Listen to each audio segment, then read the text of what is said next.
Dear friends, आज हम एक बहुत इम्पॉर्टेंट डाइजेस्टिव डिसऑर्डर पे बात करेंगे जिसे उर्फ़ आम में कॉन्स्टिपेशन या कब्ज़ कहा जाता है।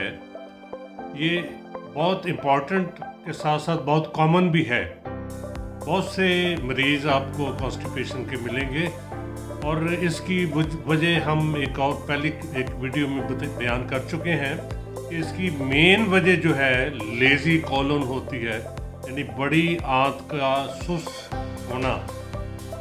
बड़ी आंत के सुस्त होने की वजूहात क्या हैं, इस पे इंशाल्लाह ताला नेक्स्ट वीडियो में बात करेंगे।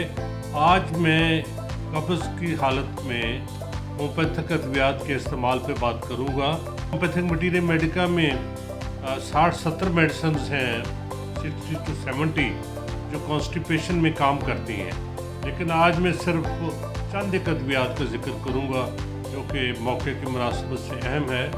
उसमें सबसे अहम मेडिसिन जो कि होम्योपैथिक मटीरियल मेडिका में है वो है एल्यूमिन। एल्यूमिन में ऑब्स्टिनेट कॉन्स्टिपेशन होती है, यानी ज़िद्दी किस्म की कब्ज़। और ज़िद्दी किस्म की कब्ज़ की वजह क्या है? Paralytic weakness of the muscles.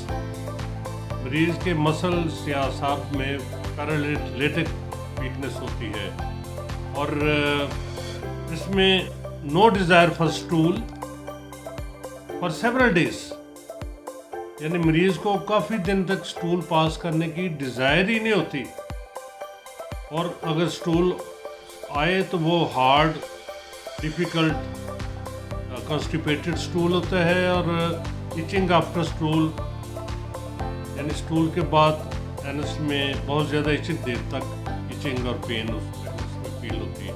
इसके बाद नेक्स्ट मेडिसिन जो है होम्योपैथी में वो है हाइड्रास्टिस। हाइड्रास्टिस भी बहुत बेहतरीन मेडिसिन है और कॉन्स्टिपेशन की बहुत सी कंप्लेंट्स में काम आती है। इसमें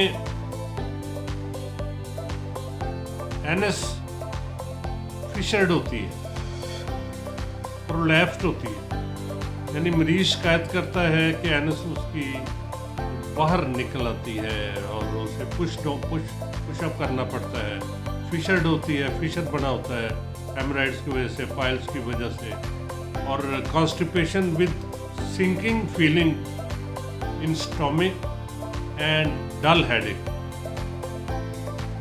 हाइड्रास्टिस के मरीज़ की कब्ज़ की एक ख़ास अलामत यह है कि कॉन्स्टिपेशन के साथ उसको मिडे में सिंकिंग पेन होती है और डल हेडेक इसके कंकोमिटेड सिम्टम है, विच इज़ वेरी इम्पॉर्टेंट।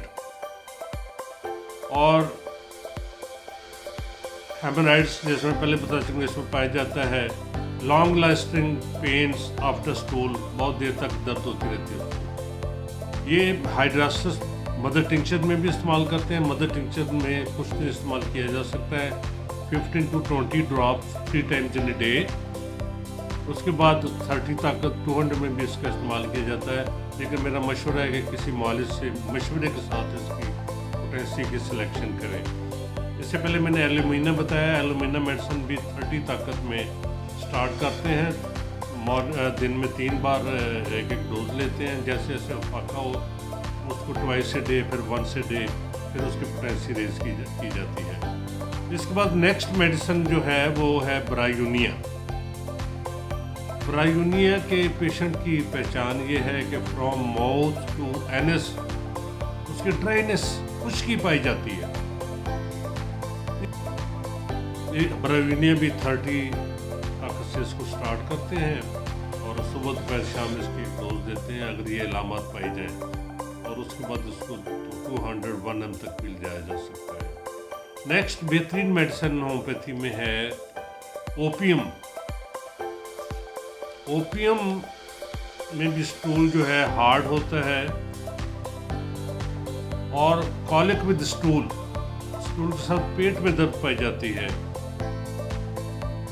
और discharge of hard stool which is very difficult, black colour होता है उसका, और ऑब्स्टिनेट टाइप की इसमें भी कॉन्स्टिपेशन पाई जाती है, और स्टूल के पासेस के बाद वायलेंट पेन होती है इन रेक्टम। तो ये ओपियम जो है ये भी ज़िद्दी किस्म की कब्ज़ में, यानी वो मरीज़ जो कि हर वक्त कब्ज़ का शिकार रहें, उनके लिए बेहतरीन मेडिसिन है। इसके बाद एक और मेडिसिन है होम्योपैथिक मटीरियल मेडिका में, उसको नक्सवा मीका के नाम से माना जाता है। नक्सवा मीका के पेशेंट की ख़ास पहचान ये है कि उसको बार बार अर्ज होती है स्टूल की, लेकिन जब वो स्टूल करता है तो उसको स्टूल यानी सेटिस्फैक्ट्री नहीं होता, उसको ये नहीं महसूस होता कि इन वन गो उसको स्टूल पास हो गया है। वो फीलिंग होती है कि समथिंग इज़ लेफ्ट बिहाइंड, यानी अभी स्टूल का कुछ हिस्सा अंतड़ियों में बाकी है।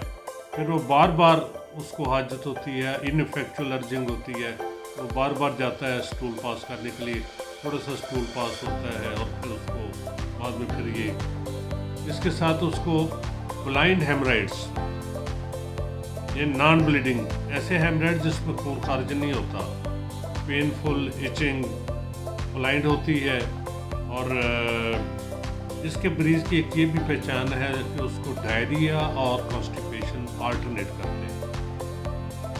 इसका मरीज़ लॉन्ग सिटिंग का आदी होता है, दफ्तरी कामकाज करने वाला होता है, बाज़ नारकोटिक्स का भी इस्तेमाल कर लेता है, शराब का, और कबाब का भी बड़ा शौकीन होता है, बारबेक्यूज़ वगैरह का, और ओवर वर्क करता है, हार्ड वर्किंग वर्कर होता है।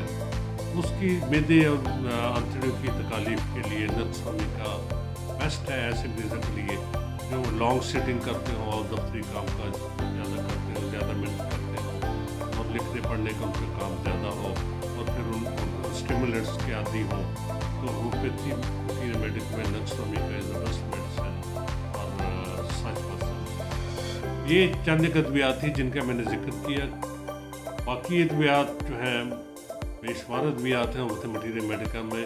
मेरा आपसे मशवरा है कि आप कब्ज़ का इलाज लाजमी करें, अपने लेज़ी कोलन को एक्टिवेट करें। इंशाल्लाह नेक्स्ट वीडियो में हम बताएंगे कि हम अपनी लेज़ी कोलन को कैसे एक्टिवेट कर सकते हैं, उसको कैसे हम स्ट्रॉन्ग कर सकते हैं, अपने डाइजेस्टिव सिस्टम को कैसे बेहतर कर सकते हैं। नाज़रीन, अगर आपने हमारे इस चैनल को अभी तक सब्सक्राइब नहीं किया है, इसे लाइक करें, शेयर करें, सब्सक्राइब करें, और अगर आप हमसे कंसल्ट करना चाहें तो स्क्रीन पे दिए हुए नंबर पे अपना टेक्स्ट मैसेज करें, इंशाल्लाह आपको रिस्पॉन्ड किया जाएगा। हमारे यहाँ अद्वियात भिजवाने का भी इंतजाम है, आपको घर पे कंसल्टेशन के बाद मेडिसिन भिजवाई जा सकती है। मेरी दुआ है अल्लाह ताला आपको सेहतमंद रखे। बहुत शुक्रिया, अल्लाह हाफ़िज़।